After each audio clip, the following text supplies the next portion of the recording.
G'day. Welcome back, fishy friends. Welcome to another installment of Cookie's Fishroom. My name is Norm, for those who don't know who I am. Thank you once again for joining me. Today I will be focusing on fish pregnancies and when they're due, and specifically the guppy species, because that's the question I get asked the most, is about them. I get it a lot via Instagram, via Facebook. When is my guppy due to give birth? And this will hopefully help you answer that question. So let's get started. The first thing I would like to discuss about the whole thing is what's important with their diet. So with pregnant guppies, just like humans, it is very, very important to have the correct diet. One that supplements enough vitamins and minerals into the diet, because if you don't, there can be consequences that aren't desirable. So there's a list of foods, if you can feed them, that's natural, as in vegetables or fruit. Let's silver beet, for instance, watermelon, strawberries, zucchini, banana is very high in protein and very, very good for them. Anything that a human would eat that is remember, some fruits can be toxic, like avocado, so you want to stay away from those altogether. We do have a list though in Cookie's Fishroom that's a pin under their announcements. It's a thread that actually lists all the safe fruits and vegetables that you can give your fish and guppies to consume safely without having to worry, and how to actually do that. So if you've got a minute, and if you're not a member yet, sign up to Cookie's Fishroom on Facebook and have a look at that list. It is very worthwhile, especially for pregnant guppies, but not just pregnant guppies. I feed these foods to mine at least 2 or 3 times a week, and the benefits are unreal. So with guppies specifically, they are very, very susceptible to disease while pregnant. You have to supplement vitamins and minerals into their diet or into the water, and what's best is both. I use a liquid called Biotope, and I add that to my water while I have pregnant guppies and fry. There is Vitachem that I'll also use if I can't get the Biotope.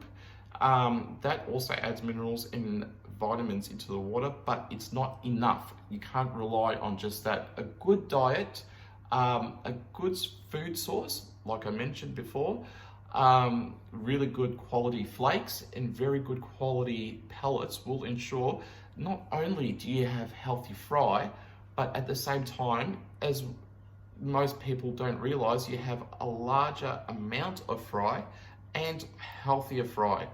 So when I say healthier fry, one misconception is, and this is one of the biggest misconceptions there are when it comes to fish keeping in the hobby, is that when you see a fry born with a crooked spine, it's naturally genetics.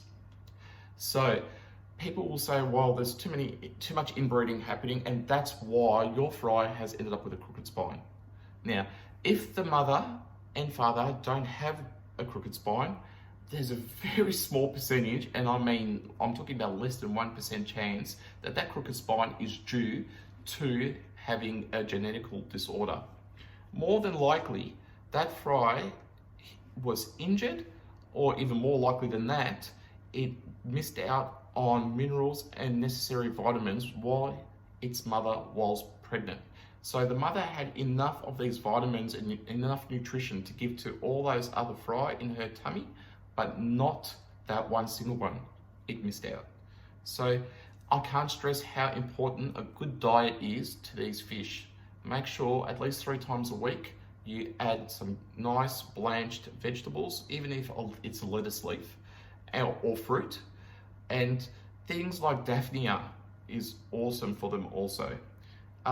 There's also frozen rotifers.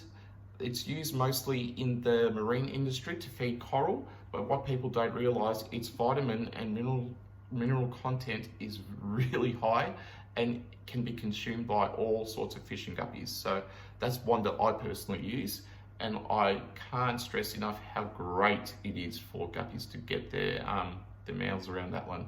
So please remember that, and you'll have less issues long term. Oh, and one misconception which I can't stand to read all the time or hear is I've fed my guppy bloodworm, so that means it's got to have something healthy inside of it.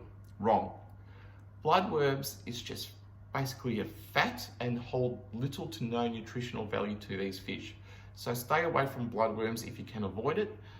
There are other fish though that non-life bearers where it's beneficial to non-life bearers. Sometimes cichlids or beaters, they can eat it with and get something out of it, unlike guppies. So the other thing while I'm talking about diet is fry in particular.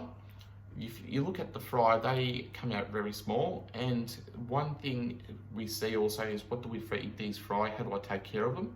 One thing that I can suggest is hard-boiled egg yolk, high in protein, will help the growth and will help their immune system. Keep dosing your Vitachem into the water, and they will also nibble on fruit and veggies if blanched that are soft, like watermelon.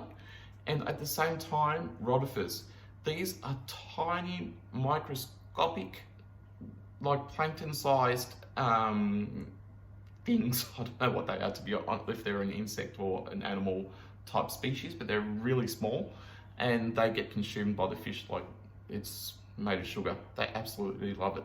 So don't forget those for the fry. And to look after them, it's basic. It's no different than looking after your adult guppies. You just have to make sure your water is in great condition, enough light for their spines to develop. You want to make sure they get straight spines.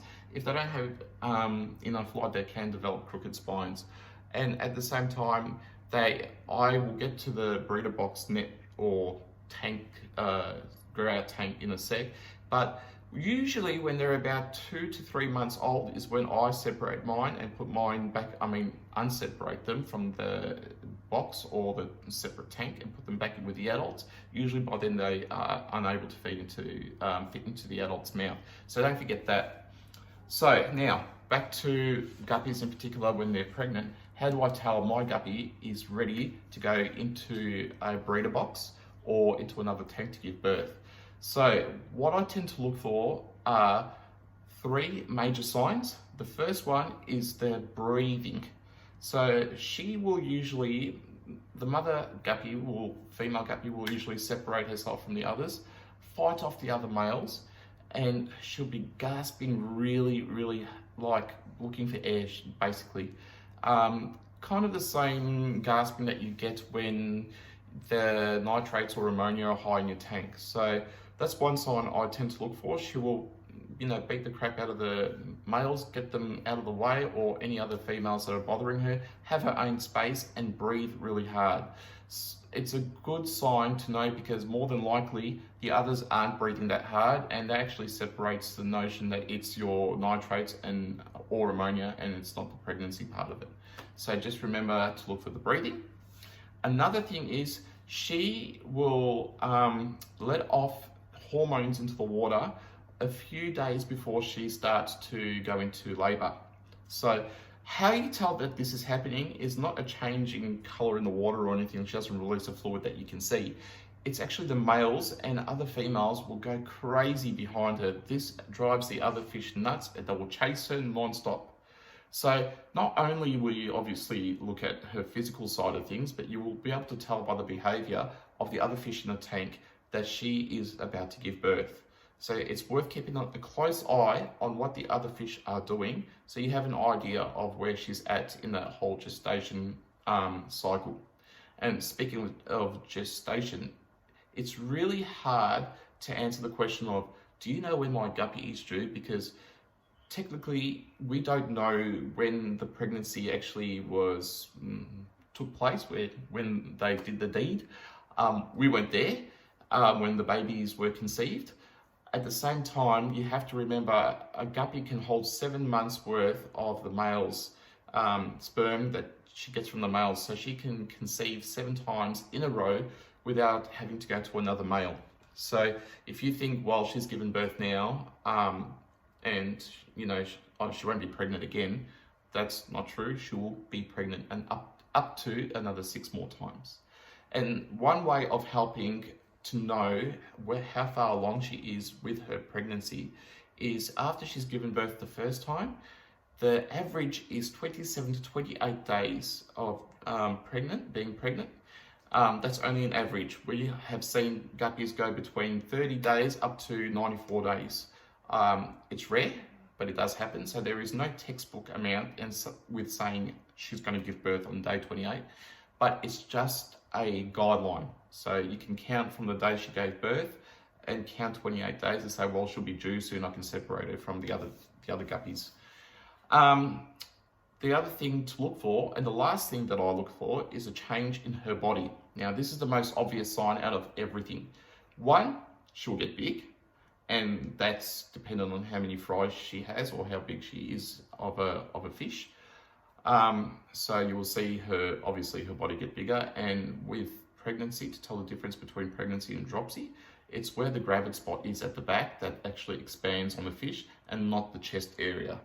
So I have a lot of people who think that their fish has dropsy or is pregnant because they get the two mixed up. So don't forget that.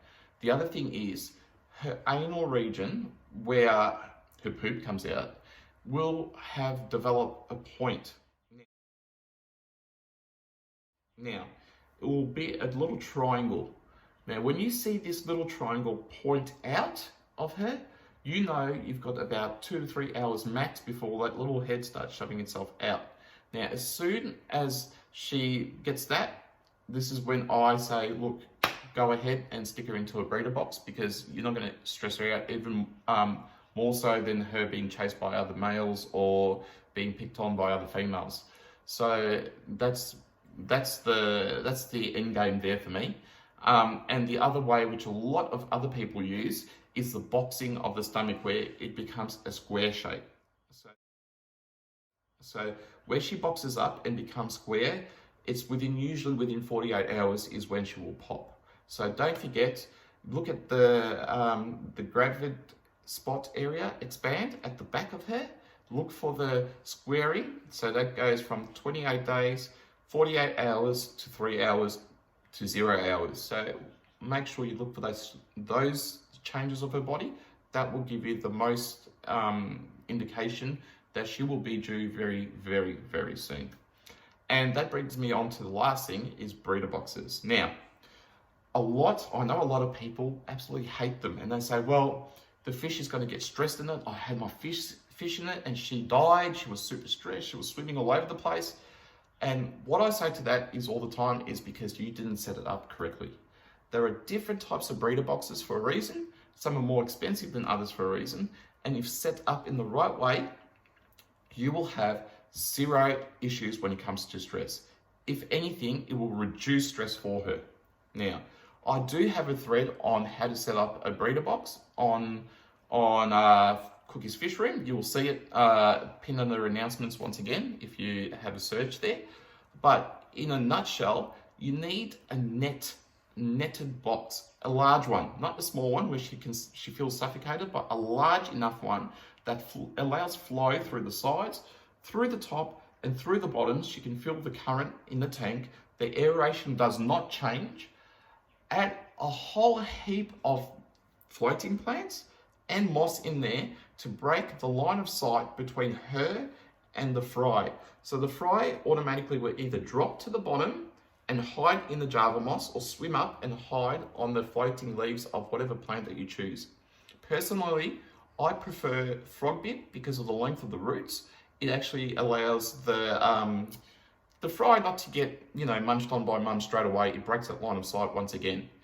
And the reason why I am saying that these boxes are safer for the fry and less stressful is because in the open, she will be fighting with other fish to keep away from her when she's nearly due. She will be releasing those hormones and they will be stressing her out, chasing her. Inside this box, she doesn't have any of that stress. She's on her own amongst plants where she's hiding and feels comfortable. She still has that aeration, that feel that she's part of the actual tank and not squared off from everybody else. That's why it's important to get the net, because it allows her to feel the current, and the aeration in the tank is really important. just as it is in the main tank, it is inside a breeder box at the same time. So that's really important to remember that, and you can always turn the light off to reduce that extra amount of stress that she's having. So if you have any more questions about it, feel free to send me a PM on Facebook or on Instagram. To those who are already subscribed to our channel, thank you very much for that. We will be running a new competition for Halloween, and you will be asked for a password. Now, the password that I am going to give you is pumpkin. Send me a PM with that and follow all the other, steps in the competition. And don't forget to subscribe to the channel as part of that competition. And if you do, you can be in line to win some amazing prizes, including the first prize of a $50 US gift card to eBay. And this is open worldwide to everybody. So thank you very much for joining me again today. I will be talking to you again next time. So thanks again for joining me. And don't forget to jump on Facebook and join Cookies Fishroom, and you can have a look at those threads that I did mention earlier. Thank you once again.